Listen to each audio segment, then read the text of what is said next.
I'm just going to give a bit of an introduction today, a bit of a kind of contextual introduction. I think many of you here would probably know of the Disability Workforce Innovation Network project, which UMI manages and runs so well in the ACT. But I think there are also people here from New South Wales. Could you put your hand up if you're from New South? Oh, wow, a lot of people from New South Wales, fantastic. Well, we also have Sue Ellen Evans, who is there, stand up. And Sue Ellen is the New South Wales equivalent of UMI. So she's the workforce advisor with the Disability Workforce Innovation Network in New South Wales. So I guess I just wanted to explain that because this day today has very much come out of our experiences through that national project, which is a 2-year project. And all the work and listening, I guess, that's gone on to date. So, I mean, I think most of you are probably aware that NDIS has put a lot of effort into organisational readiness resources for services. Some of them relate to workforce readiness, some relate to culture, cultural change, some relate to, costing, finances and so on. And there are a lot of tools, self-assessment, checkers, guides, etc. And we through the Workforce Innovation Network do talk a lot to services and get them to work together on organisational readiness. But I guess we also became quite aware that that there are many services that are thinking and perhaps needing and wanting to go in directions which are beyond readiness, I guess is a way of saying it. I mean, that it's not necessarily going to be enough for them to think about incremental changes or how to just adapt in small ways, that some are thinking quite seriously about really transformational changes of their organisations and whole different ways of doing things, setting up different organisations that run really differently.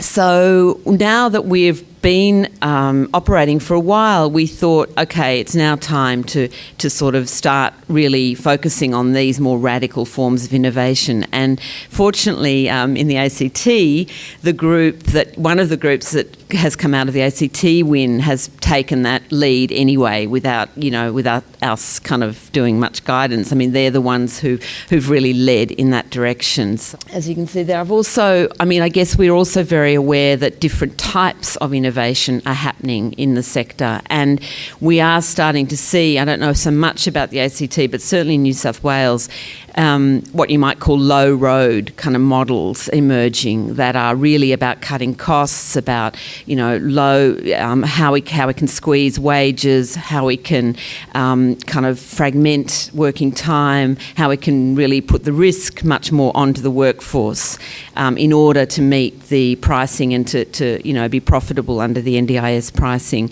So I guess that is another debate that we are very conscious of in the sector as we talk to people about various aspects of workforce, including the whole modern award review process, that there are different possible directions the sector can go in, and there's an appetite for having a discussion about that.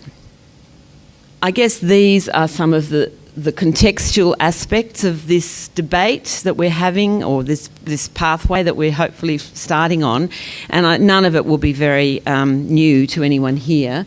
But I guess the big driver is that real much less predictability about working time and about shifts and about how the kind of services that people with disability are asking for, meaning both less certainty about the future and inability or more difficulty in planning for the future in terms of your workforce, and also just on a day-to-day and a week-to-week basis. I mean, this is an example. I was talking to a service the other day who said they've now got, they used to have 3 types of rosters in their organisation. They now have 14, and it takes them a huge amount of time to kind of make these rosters work. The greater diversity of services is something we hear a lot about as well. So people, of course, now they can, are having more of a say, which is fantastic, and the aim of the scheme, but it means they're asking for different things, at different times, as we've said. And, of course, greater competition. Now,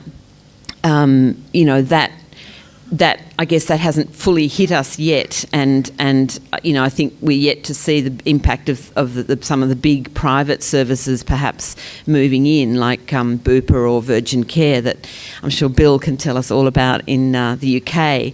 But certainly there is a lot of concern in the sector about that, how we're going to kind of address this competition, and also are they going to cherry pick the more financially viable parts of the industry. And then, of course, the NDIA prices, which that framework is a huge contextual factor, I guess, for everything, all the discussions that we have about workforce. So being able to fit within that pricing framework, and especially the time aspects of it that I think aren't always so well understood. I mean, what it means about the 95% client-facing time, for example, that is expected under the pricing. So, and for people with disability, I guess what I hear and what we as workforce advisors hear more there is a real concern that there is going to be significant change with the NDIS. So, certainly from a participant perspective, people do want significant radical forms of change, and I hear this a lot. I mean, is it just going to, in the end, despite all the promise of the NDIS, is it just going to be more of the same, or are services really going to look outside of the box and do something radically different? For workers, I think for many workers, certainly in the first year of the trials, when I was lucky enough to be involved in a big NDS research project where we went round to trial sites and listened to workers. And I think, the overwhelming thing there is that there is concern and some degree of fear about the future, and this question of, what will the disability sector actually be like in the next few years. And I heard people, maybe that hasn't hit so much in the ACT, but certainly in New South Wales, I heard workers saying, I'm telling my friends, don't come to, you wouldn't want to work in disability because it's all going to go downhill from now on, or, that kind of feeling that everything, all the work's going to be casual, the quality of jobs is going to deteriorate and so on. So, and I guess that is what we see and we hear is the crux of the problem. So that sort of multi-pressure kind of dilemma of trying to continue to have or even improve the quality, run excellent services while keeping really talented staff and engaging them really well, and operating in a more lean manner. So I guess this was the point we came to, and just to reiterate, I'm glad Steve introduced the topic of Sydney traffic, topic very close to my heart. The only solution anyone ever comes up with in Sydney is more tollways, which dump more cars into the city and clearly aren't the right solution. So, I guess there are many, many kind of complex problems in society that need some out-of-the-box thinking. Quotes down the side, I guess, are the sorts of things that we hear from government about the sector. It's up to the sector to get its act together, basically. And I also just wanted to make the point that I guess it is interesting to think about other industries, and I'm glad we've got Bill Harley here to speak today, because, of course, many industries have been through this kind of fundamental change and that whole imperative to innovate. And, talking about Tasmania, I was thinking about the textile and clothing and footwear industry, which used to be a big employer in Tasmania and in regional Tasmania, in regional towns all around the country. And is now, of course, a tiny employer, and is an industry made up of fashion houses and logistics experts and contractors. So a really massive transformational change in that industry over the last couple of decades. And, I went to a Future of Work conference last week, which was mainly focusing on the high-tech sector. But they also were talking about, we need to completely turn our organisations inside out. And there's all these models coming forward, like holacracy, which is a whole kind of proprietal model of how you run an upside-down organisation. So, this kind of innovation, I think there's a lot we can learn from other industries, and I think it's great to try and bring in some of those ideas without seeing them as models as such, but certainly as stories or experiences that we can look at and learn from. So what I guess we're really hoping from you is that this is part of a continuing conversation and hopefully action into the future, so that it isn't just about sitting around hearing a few people. It's that some of you are going to be keen to try new things, to work together.